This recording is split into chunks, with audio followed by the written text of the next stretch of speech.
Let's do few more examples. In this compound, if you look at this, आपको यहाँ पे दो functional group दिख रहे हैं और हमें पता है कि मेन फंक्शनल ग्रुप जो एस्टर है और ये एक सब्स्टिट्यूएंट माना जाएगा। तो एस्टर की नेमिंग के लिए पहले अपने को आर नेम करना पड़ता है, इससे हमने इथाइल लिख दिया। फिर फर्स्ट कार्बन पे ये है, सेकेंड कार्बन पे ये है। इस सेकेंड कार्बन पे जो सब्स्टिट्यूएंट है उसका नाम है क्लोरोकार्बोनिल।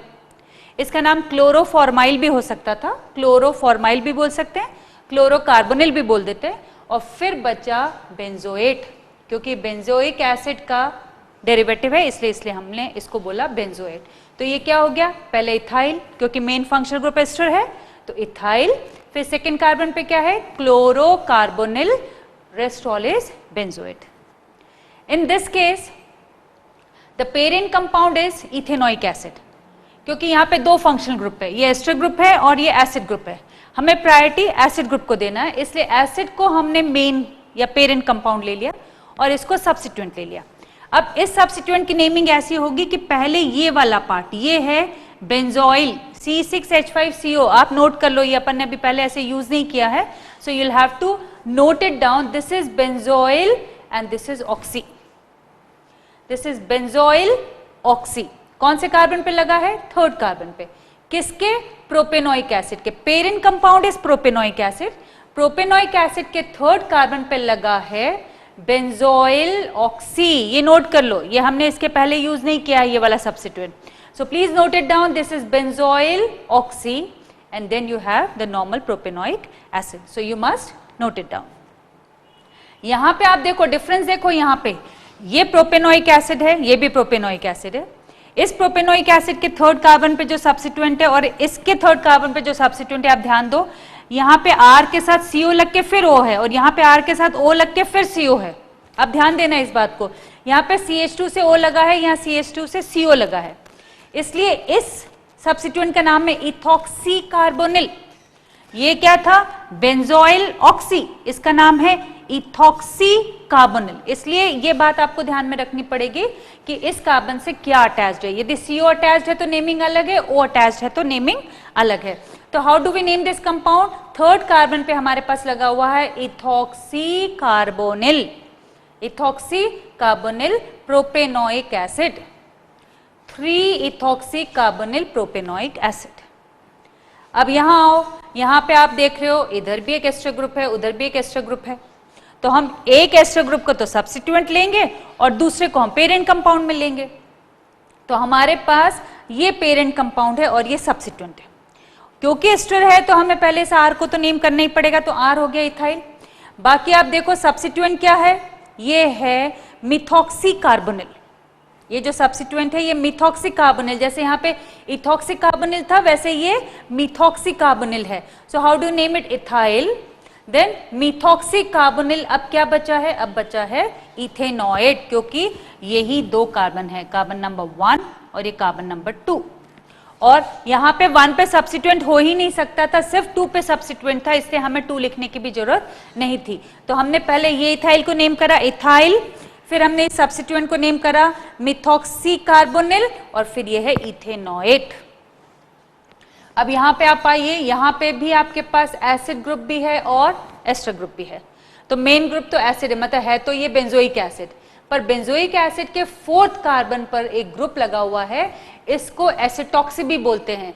जैसे अभी हमने यहाँ पे बोला था बेंजोइल ऑक्सी, वैसे इस वाले ग्रुप का नाम है एसिटॉक्सी, ये आप नोट कर लो। This is acetoxy, CH3COO is acetoxy, C6H5COO is benzoyl oxy. Benzoyloxy, acetoxy, ये नोट कर लो अलग से, क्योंकि ये हमने इसके पहले अभी तक यूज नहीं किया, तो आपको ये चीजें नोट करके रखनी पड़ेगी। ये है बेंजोइल ऑक्सी, ये है इथॉक्सी कार्बोनिल और ये है एसिटॉक्सी CH3COO, यदि O से अटैच्ड है इसलिए ये एसिटॉक्सी है। तो 4 एसिटॉक्सी बेंजोइक एसिड। इसको यहाँ पे नेमिंग करें तो फिर वही एसिड और एस्टर ग्रुप है। ये एस्टर ग्रुप जो है वो तो सब्स्टिट्यूएंट है, मतलब पेरेंट कंपाउंड बेंजोइक एसिड है, पर सेकंड कार्बन पे जो सब्स्टिट्यूएंट है उसका नाम क्या है, क्योंकि CO से लगा हुआ है ये, इसलिए मिथॉक्सी कार्बोनिल। बेटा ध्यान दो आप लोग सब, लुक एट दिस, यदि ये O से अटैच था तो ये सेम चीज एसिटॉक्सी हो गई, वही CO से अटैच हो गया तो ये सेम चीज क्या हो गई, मिथॉक्सी कार्बोनिल।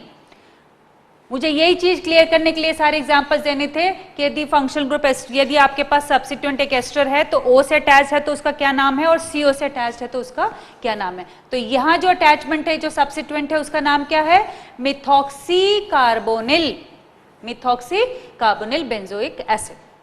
अब यहाँ पे आप देखो ये सब्स्टिट्यूटेड अमाइड है, वो भी रिंग में लगा हुआ है। यदि रिंग में ऐसा कोई फंक्शनल ग्रुप लगा रहता है तो हम उसके कार्बन को काउंट नहीं करते हैं। यहाँ पे ये दो एक्स्ट्रा सब्स्टिट्यूएंट्स है, मिथाइल मिथाइल। अब एक N पे भी मिथाइल है, कार्बन पे भी मिथाइल है। यदि आपके पास ऐसा कोई सब्स्टिट्यूएंट आएगा, यदि आपके पास ऐसा कोई ऑप्शन आएगा जब आपके पास एक अल्फाबेट भी होगा और एक नंबर भी होगा तो प्रायोरिटी हमेशा अल्फाबेट को दी जाएगी। यहाँ देखो, यहाँ N पे भी मिथाइल है और सेकेंड कार्बन पे भी मिथाइल है। तो हमारे पास मिथाइल के लिए दो प्लेसेस थी, एक कार्बन भी है और एक नाइट्रोजन भी है, पर हम उसको कैसे नेम करेंगे, पहले नाइट्रोजन करेंगे। तो N,2 dimethyl cyclopentane carboxamide. Cyclopentane ये रहा कार्बोक्सामाइड, और इसके N पर और कार्बन पे क्योंकि मिथाइल लगा तो हमने बोला N,2 डाइमिथाइल साइक्लोपेंटेन कार्बोक्सामाइड। आपको पता है CONH2 है यदि, तो स्पेशल टाइप का जो सफिक्स है उसका नाम होता है कार्बोक्सामाइड। और ये चीज मुझे आपको सिखानी थी कि यदि आपके पास सब्स्टिट्यूएंट किसी एलिमेंट पे हो, जैसे नाइट्रोजन पे है और यहाँ पे सेकेंड कार्बन पे हो, कार्बन तो नॉर्मल सारे ऑर्गेनिक कंपाउंड में कार्बन तो होगा ही होगा, पर यदि कार्बन पर चेन हो और एक दूसरे नाइट्रोजन पर भी चेन हो, कोई सब्स्टिट्यूएंट हो, ऑक्सीजन पे कोई सब्स्टिट्यूएंट हो बाई चांस, तो फिर आप क्या करोगे, अल्फाबेट को लिखते समय पहले अल्फाबेट आएगा और उसके बाद नंबर आएगा। तो N,2 डाइमिथाइल साइक्लोपेंटेन कार्बोक्सामाइड। और ये एक और एग्जांपल है जहां पे नाइट्रोजन पे फिनाइल ग्रुप लगा हुआ है, इससे N phenyl cyclohexane carboxamide. Parent compound carboxamide है, साइक्लोहेक्सेन पे लगा हुआ है और उसके N पे जो सब्स्टिट्यूएंट है उसका नाम है फिनाइल। तो N फिनाइल कार्बोक्सा साइक्लोहेक्सेन कार्बोक्सामाइड। यहाँ पे हमने कहीं कहीं पे बेंजीन रिंग ली है, पर अब जो हम प्रॉपरली एरोमेटिक कंपाउंड्स की नेमिंग सीख लेते हैं, क्योंकि हमने बाकी जो भी एलिसाइक्लिक कंपाउंड्स थे या नॉर्मल एलिफेटिक कंपाउंड्स है उनकी हमने नेमिंग सीख ली है सारे। अब हमारे पास बचे हैं एरोमेटिक कंपाउंड्स, उनकी हम नेमिंग कर लें। ये आप सबको पता है, ये बेंजीन है, ये टॉल्यून है। टॉल्यून IUPAC नेम में भी माना जाएगा और कॉमन नेम में भी माना जाएगा, दोनों एक्सेप्टेबल। ये टॉल्यून है, यहाँ पे दो मिथाइल ग्रुप लगा दिए तो ये हो गया 1,2 डाइमिथाइल बेंजीन और इसका कॉमन नेम है ऑर्थोजाइलिन। यही यदि मैं 1,3 कर लेती तो ये बन जाता मेटाजाइलिन, यदि मैं 1,4 कर लेती तो ये बन जाता पैराजाइलिन। तो यदि एक बेंजीन रिंग पे दो मिथाइल है तो वो जाइलिन है, वो ऑर्थो भी हो सकता है, वो मेटा भी हो सकता है, वो पैरा भी हो सकता है। ऑर्थो मतलब 1,2, मेटा मतलब 1,3 और पैरा मतलब 1,4। तो ये उसका IUPAC नेम, ये उसका कॉमन नेम। वैसे ही मैंने यहाँ पे 3 मिथाइल लगा दिए हैं, तो नॉर्मल यदि नेमिंग करोगे तो 1,3,5 ट्राइमिथाइल बेंजीन हो जाएगा इसका IUPAC नेम, पर कॉमन नेम इसका है मेसिटाइलिन। ये आपको याद रखना पड़ेगा, ये है मेसिटाइलिन। ये सब याद रखने पड़ेंगे, ये टॉल्यून है, ये जाइलिन है, ये मेसिटाइलिन है। और अब आपके पास ये एक कंपाउंड है बेंजीन जिसपे हमने 3 कार्बन की चेन लगा रखी है, तो इसको हम, क्योंकि प्रोपाइल के सेकेंड कार्बन से अटैचमेंट है, इससे हमने इसको बोल दिया बेंजीन पर 2 प्रोपाइल है, तो 2 प्रोपाइल बेंजीन, या फिर आप कह लो आइसोप्रोपाइल बेंजीन, और इसका कॉमन नेम है क्यूमीन। इनके IUPAC नेमिंग करना बहुत इजी है, कॉमन नेम्स आपको ध्यान रखने पड़ेंगे। वहां जाइलिन था, मेसिटाइलिन था और अब है ये क्यूमीन। फिर इस पे आओ तो ये जो है यहाँ पे बेंजीन पर C डबल बॉन्ड O लगा हुआ, इस वाले ग्रुप को विनाइल भी बोलते हैं, इस वाले ग्रुप को एथिनिल भी बोलते हैं, एथिनिल बेंजीन, विनाइल बेंजीन, या commonly it is called styrene. ये है स्टाइरीन, ये एंथ्रासिन, ये नैप्थलीन और ये फिनेंथ्रीन। तो आपको ध्यान रखना पड़ेगा कि बेंजीन रिंग पे एक CH3 लगाया तो बन गया टॉल्यून, 2 CH3 लगाया तो बन गया जाइलिन। जाइलिन में भी 2 CH3 की पोजीशंस 1, 2, 1, 3 और 1, 4 हो सकती है, मतलब ऑर्थोजाइलिन, मेटाजाइलिन एंड पैराजाइलिन। उसके बाद जब 3 लगाया तो मेसिटाइलिन है, आइसोप्रोपाइल लगा दिया तो क्यूमीन हो गया, यदि हमने विनाइल ग्रुप लगा दिया तो स्टाइरीन हो गया, और ये 3 बेंजीन रिंग आपस में अटैच्ड हैं इस तरह बिल्कुल एक दूसरे के एडजेसेंट, तो एंथ्रासिन है, 2 हैं तो नैप्थलीन है, और 3 इस तरह यदि लगी हुई होंगी तो इसको हम बोलेंगे फिनन-3। तो आप ये अच्छे से नोट कर लो, और अपने को ये सब चीजें याद ही रखनी पड़ेंगी। IUPAC naming is always simpler than common name because common name need to be learn by heart. So आप ये इसको देखो, कॉमन नेम्स आपको याद रखने पड़ेंगे, IUPAC नेमिंग तो आप कर ही लोगे। Before we go to name some other aromatic compounds, ये कुछ एराइल ग्रुप्स होते हैं जो अपने को मालूम रहे तो अच्छा रहता है। C6H5 कहीं पे भी लगा होता तो आपको पता है, अपन उसको फिनाइल बोलते हैं। जैसे CH3 लगा होता तो मिथाइल बोलते हैं, C2H5 लगा होता तो इथाइल बोलते हैं। वैसे यदि C6H5 कहीं सब्सिट्यूएंट है तो हम उसको फिनाइल बोलते हैं। इस वाले ग्रुप को हम बोलते हैं बेंजाइल। इस पे यदि Cl लगा दिया तो ये बेंजाइल क्लोराइड हो गया, OH लगा दिया तो बेंजाइल अल्कोहल हो गया। वैसे ही ये है बेंजल, यदि यहाँ पे 2 सब्सिट्यूएंट्स आ जाएंगे तो ये बेंजल है, और यदि 1 कार्बन है और यहाँ पे 3 सब्सिट्यूएंट्स आने हैं तो इस ग्रुप को बोलेंगे बेंजो। तो बेंजाइल किसको बोलेंगे? जब बेंजीन रिंग पे CH2 लगा होगा, CH2 बेंजीन रिंग पे CH2 लगा हो तो बेंजाइल, बेंजीन रिंग पे CH लगा हो तो बेंजल, और बेंजीन रिंग पे खाली C लगा हो मतलब बाकी उसकी तीनों जो वैलेंसीज हैं वो कोई सब्सिट्यूएंट उसको सेटिस्फाई करने वाला होगा तो उसको बोलेंगे benzo. Benzyl, benzal, benzo. Benzyl किसको बोलते हैं? जब बेंजीन रिंग पे एक CH2 लगा होता है, ये हो गया बेंजाइल। बेंजल किसको बोलेंगे? जब बेंजीन रिंग पे एक CH लगा होगा।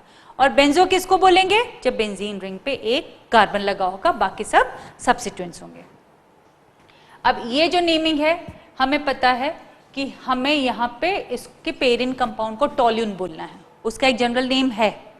टोल्यून कॉमन नेम भी है और IUPAC नेम भी है, तो हमें CH3 को ही प्रायोरिटी देनी पड़ेगी और ब्रोमीन यहाँ पे सब्सिट्यूएंट हो जाएगा, इसलिए इसका नाम है, क्योंकि इस कार्बन को हम कार्बन नंबर 1 बोलेंगे, इसको 2 बोलेंगे, इसको 3 बोलेंगे, इसलिए इसका नाम क्या हो गया? 3 ब्रोमोटोल्यून। This is 3 ब्रोमोटोल्यून। और ये पोजीशन को मेटा पोजीशन भी बोलते हैं, इसलिए कॉमन नेम में मेटा आ जाएगा, मेटा ब्रोमोटोल्यून, और IUPAC नेम में आ जाएगा 3 ब्रोमोटोल्यून। जब हमने ब्रोमीन की पोजीशन नंबर से बताई तो IUPAC नेम हो गया, जब मेटा वर्ड से बताई हमने तब ये कॉमन नेम हो गया। वैसे ये हो गया बेंजाइल क्लोराइड। ये अभी आपको मैंने बोला था बेंजीन पे CH2 लगा हो तो बेंजाइल हो जाएगा, उस पे Cl लगा दिया तो बेंजाइल क्लोराइड।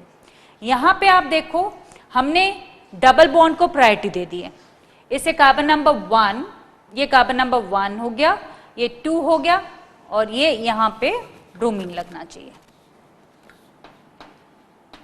ये कार्बन नंबर 1, ये 2 और ये 3, तो हमारे पास क्या हो गया? 3 ब्रोमो 1 फिनाइल प्रोप 1 इन।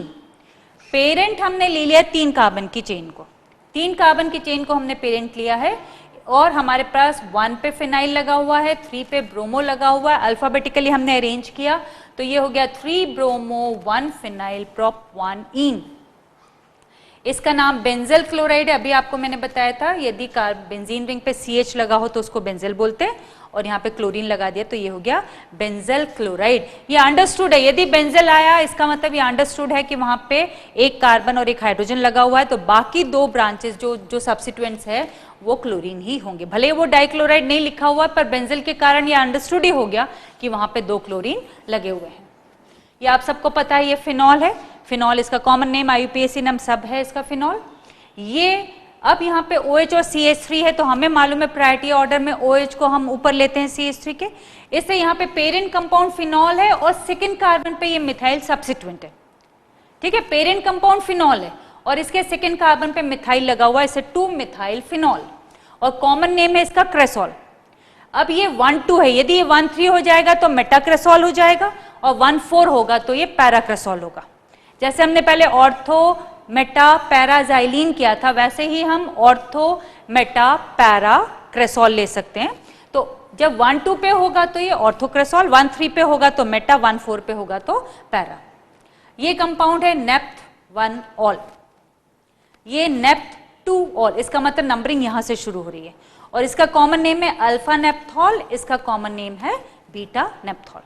ये आपको कहीं कहीं काम आएगा जब हम ऑर्गेनिक केमिस्ट्री प्रॉपरली पढ़ेंगे, और जब हम पढ़ेंगे डाइस पढ़ेंगे और जब बेंजीन डाइजोनियम क्लोराइड से रिएक्ट करा के हम डाइस बनाएंगे तब हमें अल्फा नेप्थॉल और बीटा नेप्थॉल की जरूरत पड़ती है। तो ये दो स्ट्रक्चर्स आपको ध्यान में रहने चाहिए कि ये अल्फा नेप्थॉल है और ये बीटा नेप्थॉल है।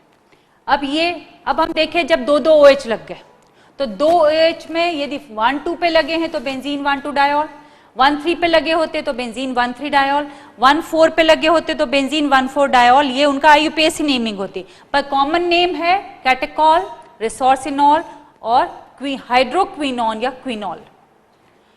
कैटेकॉल किसको बोल रहे हैं जब 1,2 पे लगा है, रिसोर्सिनॉल किसको बोल रहे हैं जब 1,3 पे लगा हुआ है, और जब 1,4 पे लगा हुआ है तो कॉमन नेम जो है हाइड्रोक्विनॉन या क्विनॉल है। और जब 1, 2, 3 तीनों पे लगा हुआ है तो IUPAC नेम तो हो जाएगा बेंजीन 1, 2, 3 ट्रायोल। जैसे यहाँ पे हम नेमिंग कर रहे हैं वैसे बेंजीन 1, 2, 3 ट्रायोल, और कॉमन नेम हो जाएगा pyrogallol. Common name is pyrogallol. यहाँ पे आप देखो ये बेंजाइल अल्कोहल है, यहाँ पे OH को प्रायोरिटी देनी थी इसलिए हमने उस कार्बन को नंबर 1 किया है जिस पे OH लगा हुआ है, इसलिए हमने इसको क्या बोला 2-फिनाइल इथेन 1-ऑल, 2-फिनाइल इथेन 1-ऑल। अब यदि हम ईथर पे चले तो ये मिथॉक्सीबेंजीन है, इसका IUPAC नेम, पर कॉमन नेम है एनिसोल।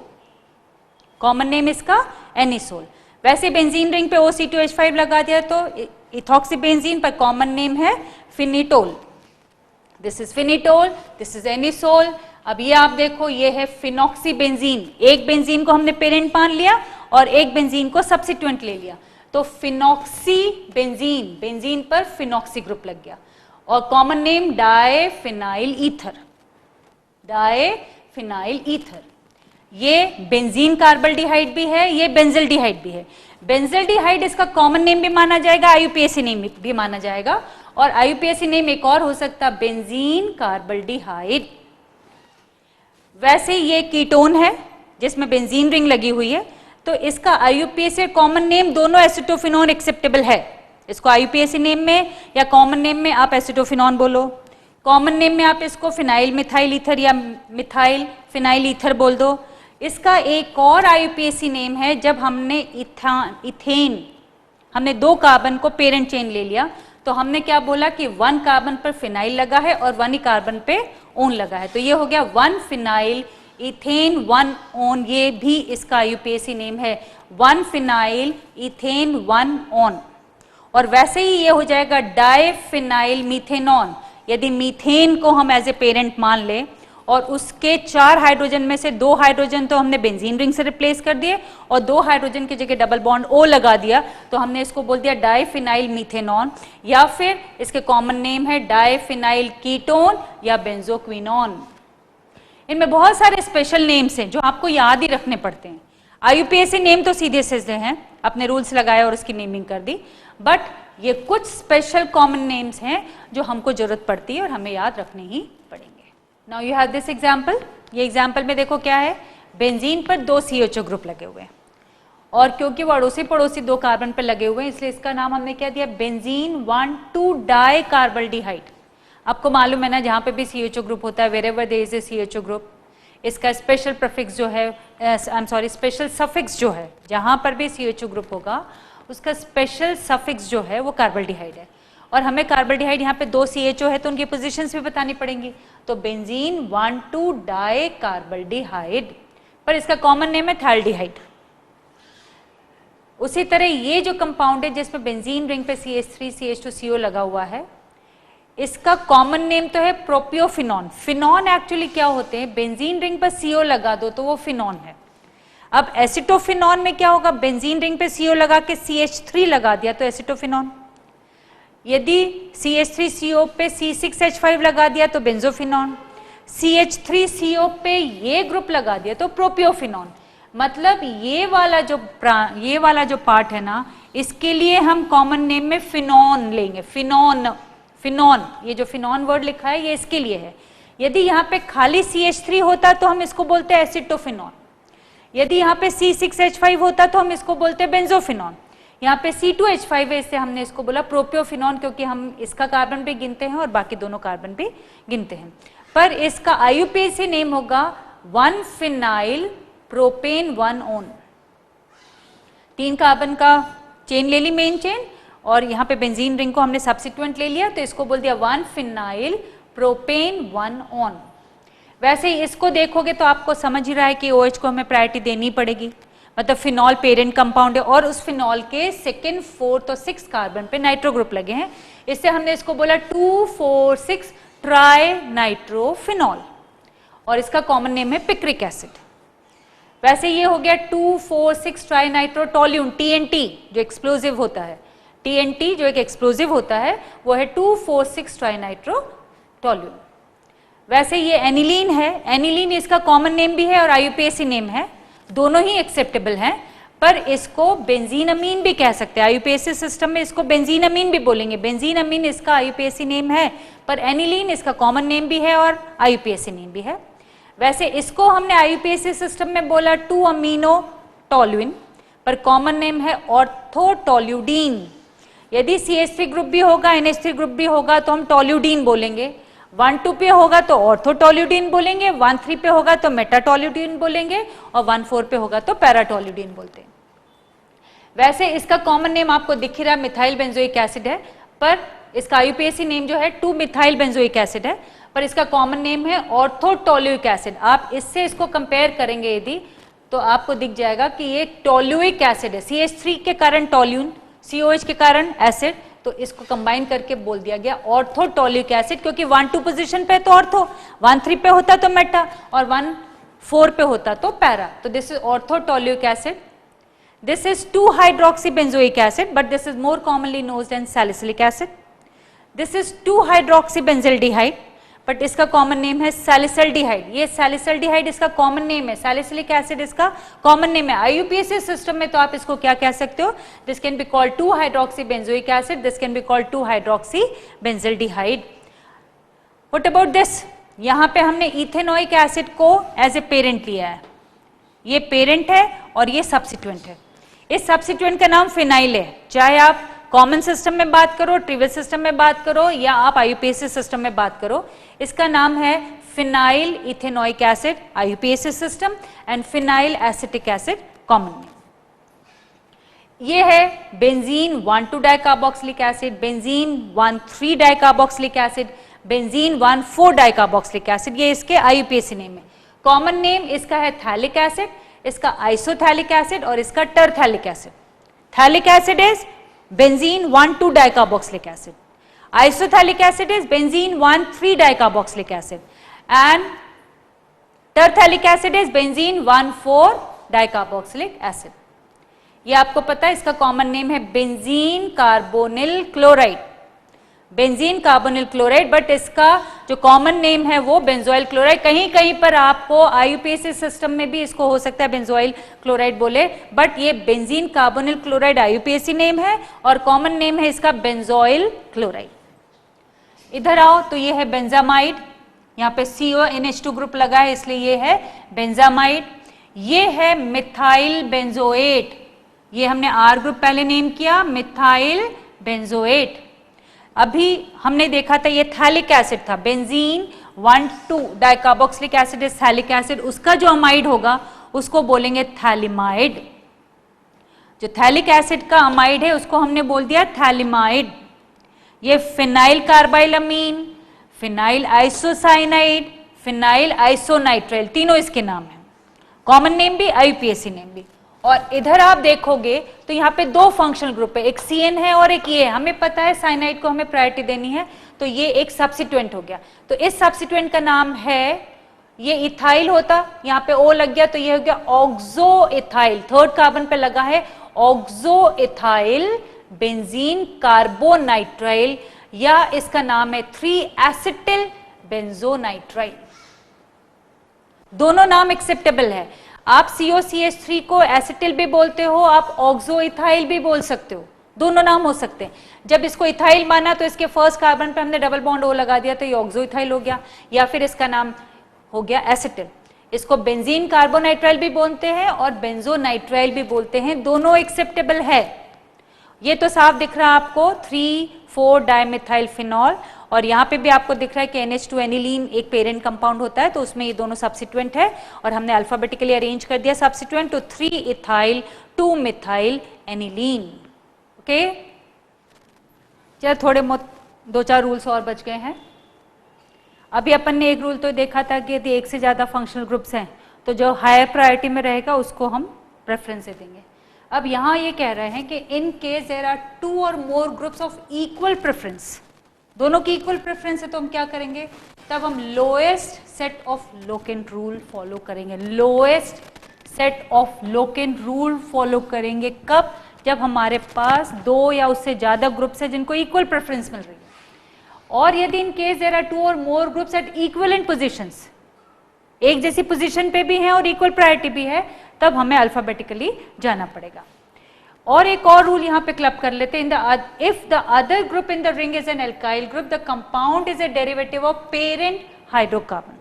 जैसे यहाँ पे आप देखो तीन ऑलमोस्ट एक जैसी प्रायोरिटी वाले ग्रुप्स हैं, तो हमने ऐसे नंबरिंग की कि हमें लोएस्ट लोकेंट रूल मिले, lowest set of locant rule, lowest set of locant rule. ये यहां से करती हूं तो 1 2 3, यहां से करती हूं तो भी 1 2 3 1 2 3 1 2 3, दोनों साइड से 1 2 3 है, तब मैं अल्फाबेटिकली जाती हूं तो क्लोज सी पहले आएगा, इसलिए इसको नंबर 1 दिया। यहां पे यदि मैं करती हूं तो ये 1 2 3, यहां पे भी 1 2 3, तो मैंने ब्रोमीन को प्रायोरिटी दी अल्फाबेटिकली। इधर करें तो 1 2 3, इधर से भी 1 2 3, तो कोई फर्क नहीं पड़ रहा है। यहां पर यदि अपन देखें तो 1 2 3, मतलब यहाँ पे भी 1 3 5 1 3 5, दोनों साइड से 1 3 5 आ रहा है, तो हमने प्रायोरिटी में ब्रोमीन को अल्फाबेटिकली पहले दे दिया। इधर यदि देखा जाए तो 1 2 4 आ रहा है, और यदि इधर से चलूंगी तो 1 3 4 आएगा, 1 2 4 1 3 4। इससे हमने लोएस्ट सेट ऑफ लोकेंट्स लिया, तो हमने 1 2 4 को एक्सेप्ट किया, हमने 1 3 4 को एक्सेप्ट नहीं किया। यहां पे भी चलेंगे तो 1 2 4, और यदि उल्टा जाएंगे तो 1 3 4। इससे हमने किसको एक्सेप्ट किया, 1 2 4 को, क्योंकि हमारे पास रूल कहता है कि लोएस्ट सेट ऑफ लोकेंट्स मतलब 1 2 4, और यहां से जाती तो 1 3 4, तो वो नहीं अलाउड था। यहां पे 1 2 3 4 और यहां पे आता 1 3 4, इसे हमने यहां से शुरू किया सो दैट हमारे पास lowest set of locant rule follow हो। यहां पे हमारे पास 2 ग्रुप्स हैं, उसमें से एक एल्काइल ग्रुप है, तो हमारा पेरेंट जो होगा वो टॉल्यून होगा, तो हम इसको बोलेंगे 3 क्लोरोटॉल्यून। यहाँ पे क्लियरली लिखा है कि एक ग्रुप यदि एल्काइल ग्रुप हुआ तो compound is a derivative of parent hydrocarbon, तो ये कहलाएगा 3 क्लोरोटॉल्यून, और ये कहलाएगा 2 क्लोरो इथाइल बेंजीन। क्लोरीन को सब्स्टिट्यूएंट लेंगे और इथाइल बेंजीन को पेरेंट कंपाउंड लेंगे, तो ये कहलाएगा 2 क्लोरो इथाइल बेंजीन। क्योंकि यदि एक एल्काइल ग्रुप है, यदि हमारे पास 2 सब्स्टिट्यूएंट्स हैं और उसमें से यदि 2 या 3 सब्स्टिट्यूएंट में से एक यदि एल्काइल ग्रुप होगा, तो फिर वो पेरेंट जो है वो एल्काइल डेरिवेटिव ही होगा। अब यदि मेरे पास साइक्लोएल्केन्स हैं जिसमें 2 रिंग्स हैं and having 2 or more carbon atoms in common are named by taking the prefix bicyclo followed by the name of the alkane, and in between cycloalkane number of carbon atoms representing the bridge except bridge head positions are written within bracket। ये जो rule है ये आपको example से समझाऊंगी तो आपको समझ में आ जाएगा, पर ये चीज क्लियर है कि हमारे पास ये बाइसाइक्लो कंपाउंड्स हैं। बाइसाइक्लो कंपाउंड्स है तो बाइसाइक्लो कंपाउंड्स के लिए हमारे पास एक बाइसाइक्लो वर्ड आएगा और जितने कार्बन एटम से उसके लिए एल्केन आएगा, और बाइसाइक्लो और एल्केन के बीच में हमें कुछ नंबर्स लिखने होंगे। वो नंबर हम कैसे डिसाइड करेंगे ये आपको ये एग्जांपल्स बता देंगे, तो ये रूल नोट कर लो। इसके बाद एग्जांपल्स अपन करेंगे तो आप समझ जाओगे कि हम क्या कहना चाह रहे थे। अभी लास्ट फ्यू एग्जांपल्स जिससे हमारा नॉमेनक्लेचर खत्म हो जाता है। ये बाइसाइक्लो कंपाउंड्स की जो मैं अभी बात कर रही थी, तो बाइसाइक्लो मैंने अभी बोला था, पहले बाइसाइक्लो लिखो फिर एल्केन लिखो और बीच में कुछ नंबर्स आएंगे। बाइसाइक्लो लिख दिया, 7 कार्बन आपको दिख रहे इसलिए हेप्टेन लिख दिया, सेकंड के बाद डबल बॉन्ड है इसलिए इन लिख दिया। अब यहाँ देखो आप, इधर इस वाले पार्ट में 2 कार्बन है, इस वाले पार्ट में 2 कार्बन है, और इधर ये है ना, ये जो 1 और 4 कार्बन है वो ब्रिज कहलाते हैं। जो 2 रिंग्स को जोड़ते हैं ना, जिस पॉइंट पे 2 रिंग्स जोड़ते हैं उनको ब्रिज हेड्स बोलते हैं। तो ये 1 और 4 जो है ये ब्रिजेस है। तो 1 और 4 को छोड़ दो, तो 1 और 4 को जोड़ने में यहाँ पे 2 कार्बन लगे हैं और यहाँ पे 2 हैं और यहाँ पे 1 है। इसे हमने लिखा बाईसाइक्लो 2,2,1 हेप्टूइन। अब जैसे यहाँ पे ये ब्रिज है और ये ब्रिज है, इधर यहाँ पे 4 कार्बन है, इधर यहाँ पे ब्रिज को जोड़, ब्रिज के साथ कनेक्टेड 4 कार्बन है और यहाँ एक भी नहीं है ब्रिज के बीच में। इसे बाईसाइक्लो 1 2 3 4 1 2 3 4, तो 4 4 0, क्योंकि यहाँ बीच में कुछ भी नहीं है, इसे 0 और टोटल कार्बन है 10, इसे डेकेन। Bicyclo 4 4 0 decane. यहाँ पे ये ब्रिजेस, ये ब्रिज हेड्स हैं, तो ब्रिज हेड से इस साइड में 2 हैं, इस साइड से 2 है और इधर एक भी नहीं है, इससे इसका नाम क्या होगा? बाईसाइक्लो 2 2 0 हेक्सेन, क्योंकि 6 कार्बन है तो हेक्सेन। बाईसाइक्लो क्योंकि 2 रिंग है, ये ब्रिज हेड्स हैं, इन 2 ब्रिज हेड्स के बीच में यहाँ पे 2 हैं, इधर 2 हैं और इधर 0 है, इसलिए बाईसाइक्लो 2 2 0 हेक्सेन। यहाँ पे आप ब्रिज हेड्स देख रहे हो, फर्स्ट और थर्ड जो है वो ब्रिज हेड्स है।